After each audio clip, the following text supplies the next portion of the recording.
Vous êtes la secrétaire nationale du parti Les Écologistes, anciennement Europe Écologie Les Verts. Bonjour. Bonjour. Vous êtes également élu municipal à Hénin-Beaumont, le fief électoral de Marine Le Pen et conseillère régionale des Hauts-de-France. Le standard est ouvert, 01 45 24 7000, ainsi que l'application France Inter pour nous écrire et vous interpeller, Marine Tondelier. Alors l'écologie au second plan, quelle est votre part de responsabilité à vous, parti écologiste ?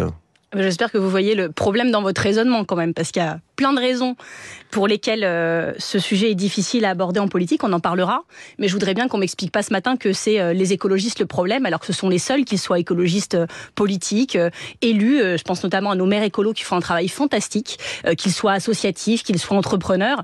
Les écologistes, c'est ceux qui se bougent aujourd'hui, et donc peut-être qu'on pourrait plutôt poser la question à celles et ceux qui ne se bougent pas, voire qui bougent dans le sens inverse. On peut toujours faire mieux, mais certains font vraiment pire, et peut-être que c'est à eux qu'il faut poser la question. Mais il peut y avoir un problème de positionnement qui vous est reproché d'ailleurs. Bien sûr, c'est nous le problème, il n'y a pas de problème. Moi, ce que je vous dis, c'est que ce sujet, c'est le sujet du siècle. Il y a plein d'autres sujets, mais celui-là prédétermine toutes les autres batailles qu'on a à mener. Si on perd la bataille du climat, alors les autres sujets, bientôt, on n'aura plus à s'en préoccuper. Samedi 6 avril, on a enregistré les températures jamais température jamais aussi chaude depuis le début des relevés météo avant un 15 avril. On était le 6 avril. Le début d'année a été le plus chaud de l'histoire des relevés météo aussi. Et quand on prend les 12 derniers mois, chaque mois était un record en lui-même. Donc oui, c'est dramatique. Et vous savez, il y a beaucoup de chercheurs, y compris en neurosciences, qui ont étudié ce qu'ils appellent le syndrome de l'autruche. C'est-à-dire pourquoi le cerveau humain, il est conditionné pour ne pas réussir à appréhender ce sujet. C'est trop gros, c'est trop énorme, on ne sait pas quoi faire, on est tous un peu responsables.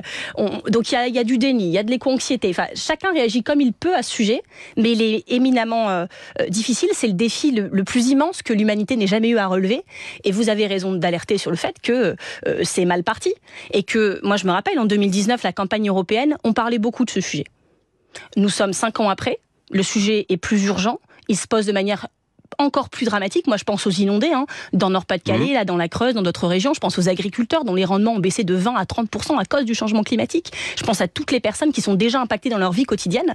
Et vous avez raison, on en parle moins. Mais je vous repose la question. Vous avez forcément une part de responsabilité, vous, dans cette... En tout cas, vous avez l'air de vouloir ce phénomène-là. Plus de 13% avec Yannick Jadot il y a 5 ans aux élections européennes. 8,5% pour la liste de Marie Toussaint aujourd'hui dans les intentions de vote. Encore une fois, est-ce que votre positionnement, qui est considéré par certains comme déconnecté, peut-être trop tourné vers les privilégiés qui habitent dans les villes, est-ce que ce positionnement est à la hauteur de l'enjeu ? On mélange beaucoup de choses. La première chose, c'est que les bookmakers, c'est pas le match. Les bookmakers, c'est pas le match. Et vous allez un peu vite en besogne en expliquant que en 2019, tout allait bien, Yannick Jadot caracolait en tête, et puis que là, ça va pas. Marie Toussaint, elle est au-dessus dans les sondages aujourd'hui que Yannick Jadot à la même époque. Elle est à 8,5, il était à 6. Le maintien même de l'élection, où il termine à 13,75, les sondeurs le donnent à 6. Donc bookmaker, match, différence. Deuxième chose, ce serait de notre faute, on s'y prendrait pas bien, etc. En plus, vous me parlez de l'écologie des centres-villes. L'écologie, c'est pour tous les territoires. Moi, je rentre de la Martinique, de la Guadeloupe et de la Guyane. Je vais à la Réunion et à la Mayotte parce que je n'oublie pas les Outre-mer. Et les écologistes se battent. On le fait depuis des mois partout en France. Dans la ruralité, dans les quartiers populaires. Évidemment que ces territoires délaissés, parfois un peu oubliés, sont en première ligne du changement climatique. Donc je veux pas vous entendre dire ce matin qu'on s'occuperait que des bobos des centres-villes. C'est faux. Je relais un reproche qui vous est souvent fait. Eh ben oui, mais alors vous le relayez, vous pourriez le faire avec nuance, mais donc je nuance moi-même. Et puis surtout, vous savez, être écologiste, c'est être un élu à la fois du quotidien et du lendemain.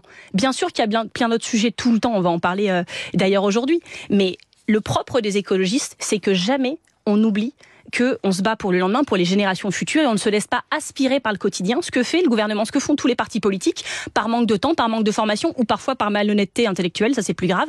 Mais vous voyez évidemment que on ne peut compter à la fin que sur les écologistes pour faire de l'écologie. On parlera sans doute ce matin des batailles qu'on vient de gagner à l'Assemblée nationale, des réalisations de nos maires sur tous les territoires, de ce que les associations nous aident à faire. Enfin, on se bat tout le temps. Et donc je veux bien entendre à la fin que c'est de notre faute. Moi, je dis à tous ceux qui veulent nous rejoindre pour nous aider, faites-le. Vous avez raison, on n'est pas assez nombreux. À tous ceux qui pensent que peut-être il fait mieux que nous, venez, remplacez-nous, il n'y a pas de problème. Moi, je ne demande qu'à ce que les sujets avancent. En attendant, on est là, ça fait 40 ans et vous savez, on va fêter bientôt les 50 ans de René Dumont. Sa première candidature écologiste à la présidentielle. Il était avec son verre d'eau. comme ça, et il disait, regardez, c'est un verre d'eau et vous savez, bientôt on en manquera. Tout le monde avait rigolé. Il avait d'ailleurs écrit un programme qui s'appelait l'utopie ou la mort. Et à l'époque, on disait, oui, les écologistes, c'est des utopistes. Mais aujourd'hui, c'est plus nous, les utopistes. Aujourd'hui, les utopistes, ce sont toutes celles et ceux qui pensent qu'on va pouvoir tout continuer sans rien changer, comme avant, et que ça va bien se passer. Alors justement, quand Désolée vous voyez, de vous le dire ce matin. Par exemple, que le pacte vert européen, qui est censé tendre vers la neutralité carbone en 2050, est remise en cause, que beaucoup de pays, de dirigeants de l'Union européenne veulent le détricoter. Comment vous expliquez cela ? Parlons-en justement. Il faut se dire ce que c'est l'Europe depuis des décennies. C'est une cogestion entre les socialistes, en gros, et les libéraux, j'y inclus la droite et les macronistes pour la France. Ils sont en cogestion, c'est le ventre mou de l'Europe. Donc ils sont là, selon les résultats, ils sont toujours un peu là au milieu, et puis ils sont aux manettes. Et qu'est-ce qu'ils font, comme ce ne sont pas des gens très courageux, en fait ? Ils regardent un peu le sens du vent. Et donc, quand le sens du vent va vers plus d'écologie, que c'est ça que réclament les citoyens, alors ils y vont. Et puis, quand il y a ce qu'on appelle des backlash, où on demande plus de sécurité, plus de rigueur, la xénophobie monte, c'est dur, pour tout le monde ça se tend, alors là, ils font comme ils vont le faire cette semaine, ils s'apprêtent à voter un pacte sur asile, immigration, avec des choses terribles, très régressives, qui vont mettre en danger des gens, il faut le dire. C'est plus de gens qui vont mourir dans la Méditerranée et qu'on va laisser à leur triple sort en ne s'en préoccupant pas, ou en laissant en première ligne les gens à Lampedusa, à Mayotte, qui vont devoir se débrouiller comme ils peuvent. Et ça, c'est inadmissible. Et donc, ce qui va se passer le 9 juin avec l'élection européenne, c'est que vous pouvez voter pour que ce soit tout comme avant, les socialistes, les macronistes, la droite, ça c'est le ventre mou de l'Europe, ou vous pouvez faire un choix radicalement différent. Certains prendront un bulletin Rassemblement National, mais toutes celles et ceux qui veulent mettre la barre de l'autre côté pour plus d'espoir, pour de la joie, de l'enthousiasme, des mesures qui soient positives, qui se battent pour la justice environnementale, sociale, alors il y a un bulletin qui permet de le faire dans toute l'Europe, c'est le bulletin vert. Mais s'il y a la tentation de remettre en cause ce Green Deal, ce pacte vert européen, c'est aussi parce que les normes environnementales sont de plus en plus contestées dans ces pays. En France, on le voit, et d'ailleurs, ces normes environnementales sont de plus en plus décrites aujourd'hui comme un carburant au populisme et aux extrêmes droite. Un carburant renouvelable, j'espère, car nous sommes contre les énergies fossiles. J'imagine que ça doit vous poser question. Vous avez raison de dire qu'il y a un problème d'acceptabilité sociale de la manière dont ça fonctionne aujourd'hui sur l'écologie. Moi, ce que je vous répondrai, c'est qu'il n'y a rien de pire que l'écologie quand elle n'est pas faite par des écologistes.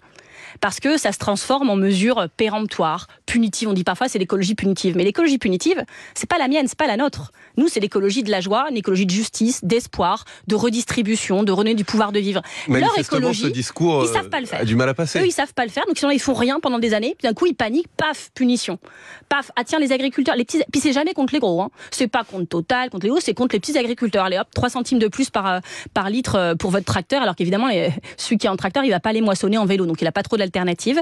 Et on s'en prend aux plus petits. C'est un système qui est fort avec les faibles et faible avec les forts, qui à aucun moment ne se pose la question de l'acceptabilité sociale, de la justice des mesures qui sont mises en œuvre. Et donc ça, c'est l'écologie quand elle n'est pas faite par les écologistes. Qu'est-ce que vous feriez différemment, vous, aujourd'hui comment vous mettriez en œuvre ces politiques-là de manière plus progressive, moins brutale ? Mais nous, en fait, déjà, on n'est pas là pour... je vais être un peu vulgaire, excusez-moi par avance, mais on n'est pas là pour emmerder les gens.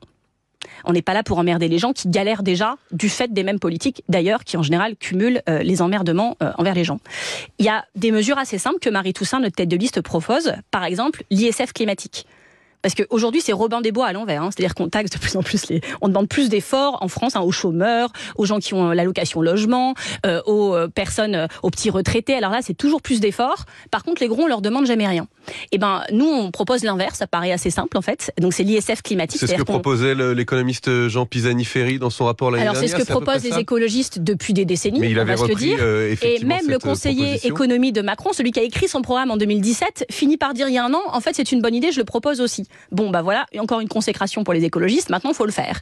On propose aussi, c'est une proposition de Marie Toussaint, elle est la seule à le proposer, que les États, mais en fait via l'Europe, prennent des parts dans toutes les boîtes pétrolières que compte notre Europe. C'est-à-dire monte la participation publique à 51% pour qu'on prenne le contrôle, qu'on les force à faire du renouvelable. Parce qu'aujourd'hui, ces boîtes sont dans l'impunité la plus totale. Et en plus, ils s'appellent Total. Mauvais jeu de mots. Mais vous savez, Total, ou tous les autres pétroliers, dans les années 70, ils ont commencé à avoir les premiers rapports qui leur disaient l'impact qu'avait leur activité potentiellement sur l'avenir de l'humanité. Non seulement ils n'ont rien fait, ce qui est déjà un problème, mais en plus, ils ont mis en place ce qu'on appelle la fabrique du doute. Ils ont dénigré, manipulé, Ils ont vraiment mis en place des campagnes de diffamation. Ils ont intimidé les scientifiques qui sortaient ces chiffres et ils ont tout fait pour les dissimuler, ce qui est extrêmement grave. Et aujourd'hui, ça va encore être de la faute des écologistes. Donc ça commence un peu à bien faire et ces gens-là doivent répondre de leurs actes et doivent payer. Alors dans ce contexte, la Cour européenne des droits de l'homme rend aujourd'hui une décision très attendue. Pour la première fois, elle se prononce sur la responsabilité de plusieurs États, 32 États, face au changement climatique. Ça peut être un tournant, cette décision ? Ce qui est extrêmement intéressant, c'est que on reconnaît que oui, le droit à un avenir climatique est un droit humain. C'est plus juste une question écologique, c'est une question d'avenir de l'humanité. Donc oui, c'est un droit humain. Je remercie énormément toutes celles et ceux qui se battent, y compris en justice, parce que j'ai parlé de l'action de nos élus, j'ai parlé des associations, j'ai parlé des partis politiques, j'ai parlé des entrepreneurs, mais il y a aussi des justiciables qui finissent par aller contester devant la justice. Et souvent, ils gagnent. La France a quand même été condamnée par la justice française pour inaction climatique. Alors, c'est pas juste des procédures judiciaires qui vont faire gagner la bataille, mais chacun est à son poste et tous les moyens qu'on peut employer pour gagner cette bataille du climat doivent être mis en œuvre parce que, comme je vous l'ai dit, c'est la bataille du siècle qui prédétermine toutes les autres. Une question, Marine Tondelier, chef du Parti Les Écologistes, pour vous au Standard d'Inter. Bonjour Didier. Bonjour Didier. Bonjour. Nous vous écoutons. Bonjour. Alors j'ai une question, moi j'entends que donc, vous défendez et vous luttez contre les énergies fossiles, ça je le comprends forcément puisque c'est ce qui participe au réchauffement climatique, mais vous défendez du coup le nucléaire puisque quand on défend l'électricité, on va forcément utiliser beaucoup d'énergie nucléaire avec les relances en France, avec la relance des EPR, tout ça, donc c'est un sujet où on ne vous entend pas beaucoup et du coup en plus moi c'est lié aussi au train, où on nous dit toujours les écologistes sont favorables au train, mais nous en Provence, je suis à Toulon, et on a un gros projet de ligne nouvelle donc qui va marcher à l'électricité, mais certes, mais qui demande des travaux énormes et qui ne seront pas équilibrés au niveau CO2 avant 2050, voire 60. Donc je voulais savoir un petit peu quelle était votre vision. Marine Tondelier, sur le nucléaire d'abord. J'entends que voilà, toutes les personnes qui se disent comment on fait, qui paniquent, se dire peut-être que le nucléaire ça va nous sauver, comme certains agriculteurs pensent que les méga-bassines vont les sauver. Moi j'appelle ça des objets transitionnels, vous savez, c'est comme les doudous pour les enfants, on leur dit prenez ça, vous voyez, ça va bien se passer. C'est un peu plus compliqué que ça, et personne n'est obligé de choisir entre la peste et le choléra. Je le formulerai comme ça. On voit bien que les promoteurs du nucléaire proposent ça comme la solution magique. Malheureusement, on n'a pas de solution magique pour traiter ces déchets, qui sont pas vraiment meilleurs que le changement climatique pour les générations futures. C'est pas une énergie indépendante et au moment où on doit sanctionner réellement Poutine pour ce qui est en train de se passer à Gaza et on continue de dépendre de lui. En Ukraine, et qu'on continue de dépendre de lui pour l'approvisionnement en uranium enrichi et pour le traitement de déchets. En fait, c'est quand même un vrai sujet. Et puis, celles et ceux qui vous disent que le nucléaire va nous sauver, il faudrait qu'ils m'expliquent comment ils vont... Non, mais et puis surtout... Drastiquement sans le nucléaire aujourd'hui ? Non, mais sur le nucléaire, il faut dire les choses. C'est extrêmement long à développer. L'EPR de Flamanville, ça fait combien d'années qu'on l'attend et ça fait combien de milliards de dépassements en plus. On ne sait pas le faire. On ne sait pas encore le faire. Et celles et ceux qui vous disent, ne vous inquiétez pas, les nouveaux EPR vont arriver, ils arriveront pas avant 2040-2045.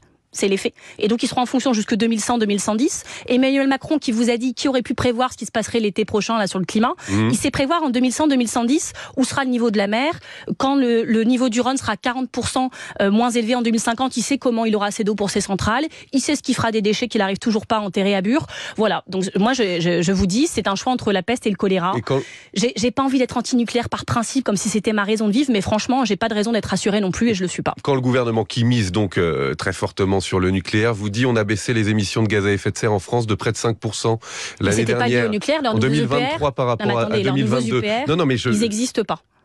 Et on nous dit qu'on va résoudre les accords de Paris en 2030 grâce à des EPR qui en 2040. Si vous voulez déployer vite, faites des éoliennes, ça va beaucoup plus vite. Mais mettent en avant ce chiffre, donc 4,8% de baisse de gaz à effet de serre. Mais ça n'a rien à voir avec le nucléaire. Vous savez d'où vient ce chiffre ? Il vient du fait qu'il a fait moins froid, on en a parlé tout à l'heure, et donc que les gens ont dépensé moins de chauffage. Il vient aussi du fait que les factures énergétiques étaient telles que certaines entreprises ont tourné au ralenti, voire ont dû changer leur process de production, ça c'est bien, ou ont dû fermer et délocaliser. Qui va s'en réjouir ? Pendant le même temps, les vols domestiques, par exemple en avion, ont augmenté de 21%. Les vols internationaux de 27%. C'est une aberration. Et ça, c'est leur responsabilité. Pendant le même temps, alors qu'ils nous disent qu'il faut faire 10 milliards d'économies, ok, où les prenez-vous ? Le premier poste d'économie, ça va être le ministère de l'Environnement. 2 milliards d'euros, ouais. Par exemple, ils vont prendre 1 milliard sur la rénovation thermique des logements. Vous savez ce que ça représente? C'est 150 000 logements qui vont être rénovés en moins. C'est l'équivalent de toute la ville de Lille ou de toute la ville de Rennes. Et donc, non seulement c'est une aberration climatique, mais c'est en plus des personnes qui vont continuer à ne plus savoir comment payer leur facture de chauffage et qui seront dans des bouilloires thermiques l'été. C'est inadmissible. En 2024, c'est inadmissible de faire ça et c'est irresponsable.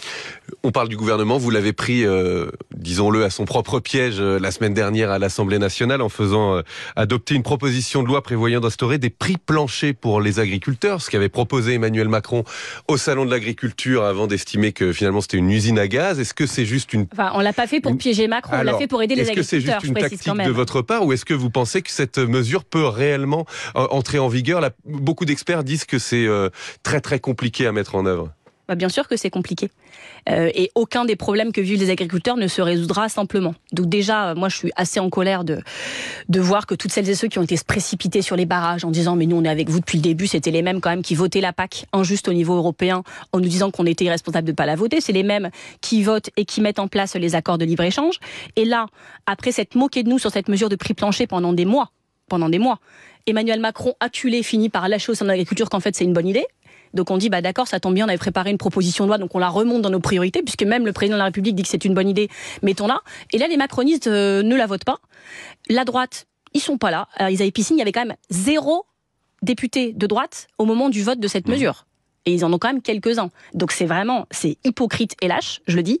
Et alors au Rassemblement National, ils étaient 11 sur 88 et puis ils étaient là, ils savaient pas trop quoi faire. Mais vous donc dites, franchement, c'est possible techniquement aujourd'hui de mettre en place ces prix planchers. Ce n'est pas juste une tactique. Je vous rappelle déjà qu'impossible n'est pas français. Pour regagner des points vis-à-vis des agriculteurs. Je vous dis pas que ça suffira pour que les agriculteurs aient un revenu digne.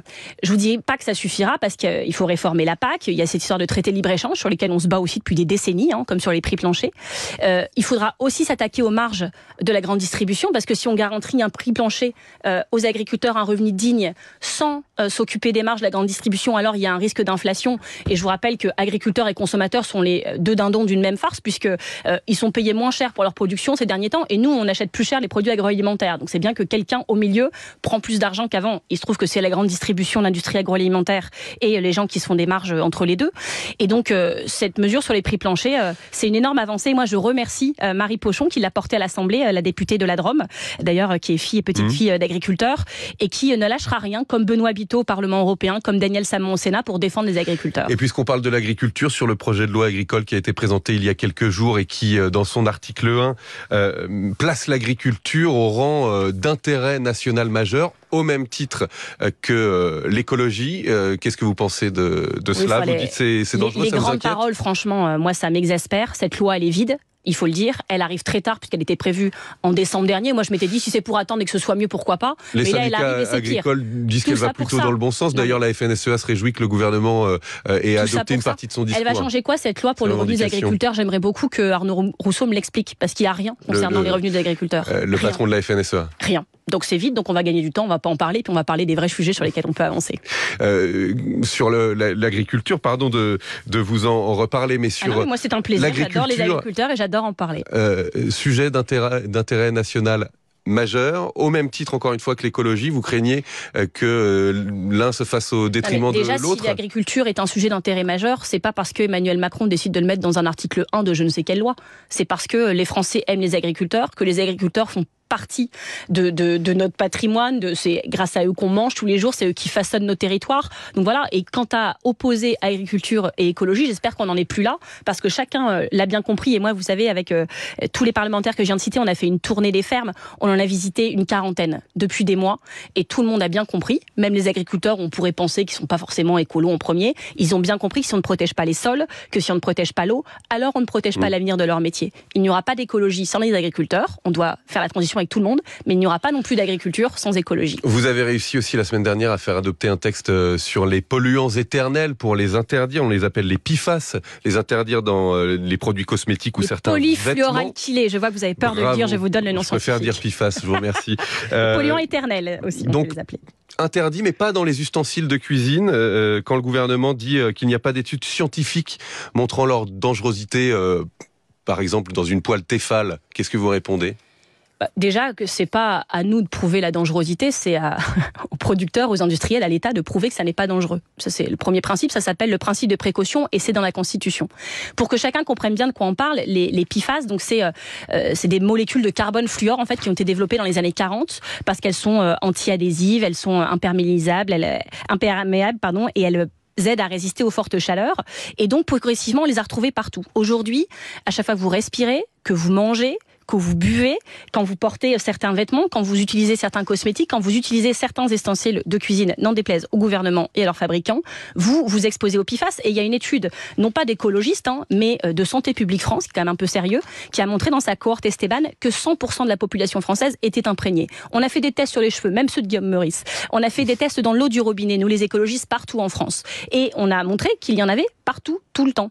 Et il se trouve que par ailleurs, c'est une substance qui est nocive, puisqu'elle cause des problèmes endocriniens sur la thyroïde, des cancers, des problèmes de fertilité, la grande cause d'Emmanuel Macron, vous savez, mais dès qu'il faut passer à l'action, il n'est plus là, des problèmes cardiovasculaires, des problèmes de développement, j'en passe, c'est des meilleurs. Donc c'est un problème. Vous allez continuer à vous battre vraiment pour qu'elle soit santé publique, et interdit, y compris dans les ustensiles de cuisine. Oui, mais parce que vous savez, ce sujet, là où c'est important, c'est qu'on dit parfois les écologistes, ils râlent, etc. Moi, je veux bien entendre ça, mais c'est pas qu'on râle, c'est qu'on agit. Et on n'agit pas seul. On a réussi, sur un sujet qui n'était pas gagné d'avance, à mobiliser la société civile écolo. Je remercie beaucoup Camille Etienne qui a fait beaucoup aussi en sens et à obtenir à la fin une unanimité sur ce texte. Une unanimité de tout l'hémicycle. C'est très fort et ça ne s'arrêtera pas là, je peux vous le dire. Une question de Clément pour vous, Marine Tourdelier, au Standard d'Inter. Bonjour Clément. Bonjour Clément. Votre question. Bonjour. Donc moi je suis agriculteur dans l'Ain et je suis bien réaliste sur que c'est bien le programme des Insoumis et des écolos qui est le seul valable pour l'agriculture. Du coup, qu'est-ce qui reste de divergence entre les écologistes et les Insoumis pour faire une alliance, vu qu'on sait qu'il manquait 10 voix aux dernières élections pour être au deuxième tour. Voilà. Et ça rejoint la question. J'ai pas compris à quelle élection il manquait 10 voix pour être au deuxième tour. Ça m'a échappé.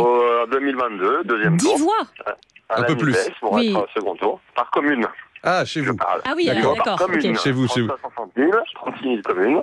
Donc nous, on est agriculteurs, écolos, machin. Donc 10 fois 36 000 voix, c'est un peu il plus. reste une divergence entre vos deux sections pour fusionner et enfin être efficace. Et ça rejoint la question de Nadia qui nous dit, merci Clément, qui nous dit, je vous en veux d'avoir tourné le dos à l'Union de la gauche sur l'application d'Inter. Alors écoutez, la première chose, c'est que je remercie Clément qui nous appelle en disant qu'il est agriculteur et qui trouve que le meilleur programme pour répondre aux agriculteurs, c'est le programme des écologistes. C'est bien la preuve que les agriculteurs comprennent cela, contrairement à ce qui a été affirmé tout à l'heure. La deuxième chose, c'est que les écologistes, non, ne sont pas des opposants à l'Union. Je m'active d'ailleurs personnellement en tant que chef de parti et au nom de tout mon mouvement, c'est ce que tous mes adhérents me demandent de faire. Elle a préparé très activement pour 2027. C'est ce qu'on fera et s'il faut prendre nos responsabilités pour 1, pour 2, pour 3, pour 12, nous le ferons. J'ai dit très tranquillement d'ailleurs que nous il faudrait un candidat unique et que nous ne faisions pas du fait qu'il soit écologiste un préalable à tout ça. Donc je ne peux pas le dire plus clairement.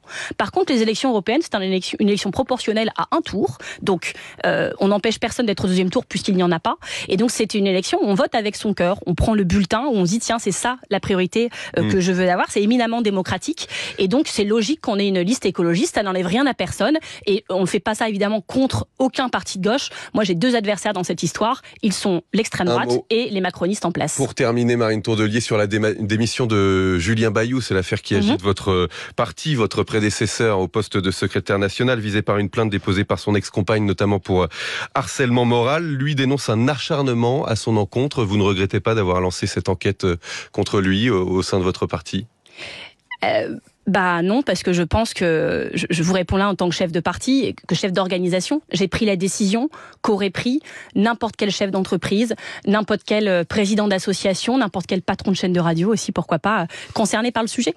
Parce que il était chef de notre organisation, que c'est pas juste un problème de son ex-compagne. Il y a quand même plusieurs personnes qui témoignent, qui m'ont appelé, qui m'ont fait savoir des choses et d'autres. Et le sujet n'est pas de les exposer à la radio. Le sujet est que ce soit traité dans un cadre approprié, c'est-à-dire par un cabinet d'avocats, avec une enquête à charge et à décharge, la présomption d'innocence, mais aussi la présomption de crédibilité des femmes. Et puis, vous irez au bout de cette enquête malgré sa démission ?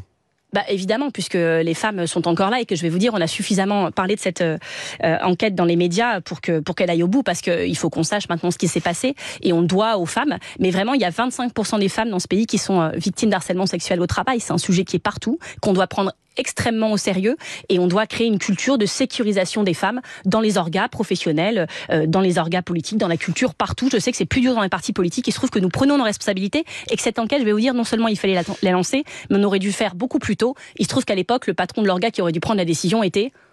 Julien Bayou. Voilà, vous l'avez dit vous-même. Vous me l'avez fait dire, bravo. Merci Marine Tondelier.